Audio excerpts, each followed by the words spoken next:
everyone, it's Jeff Underwood with The Ugly Truth About Money, and tonight I just want to cover something very quickly, and that's unemployment. I did a radio show last week, and I've had a lot of people ask me now, what did you mean about unemployment or employment opportunities overseas? Why are so many American companies focusing so much of their efforts overseas, especially in Africa, India, and China?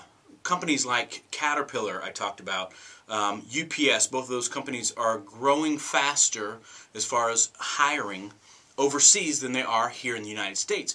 Also, Coca-Cola has put a lot of efforts now growing in China. The Philippines, they've put about $2 billion into China, about $1 billion in Philippines over the next 5 years, and $200 and some million invested in Mongolia alone.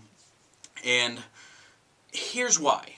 So the question that people are asking me is this: why are so many American companies looking at growing overseas?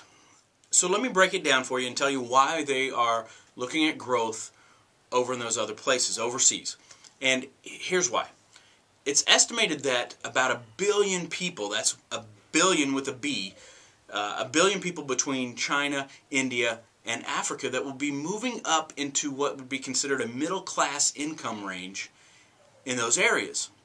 So if you're somebody like Coca-Cola or any American company and you have a product that you want to sell, we have about 308 million people in the United States. But when you hear that there's the possibility of 1 billion people that all of a sudden have some money, discretionary money that they didn't have before, that are now going to be spending some of that money, where are you going to put your efforts? This is the issue that we have right now in America, is that other countries are growing and expanding and are becoming the next consumer nations. So it would not surprise me at all if we see that as a trend going forward, that many U.S. companies will start looking at the growth potential overseas. That's why I shared that message on the radio show about certain companies focusing their efforts in other countries, and it's because of the growth potential in those places. Hey folks, I'll talk to you real soon. Make sure to follow me on Facebook at The Ugly Truth About Money, and make sure to share this with a friend. Take care.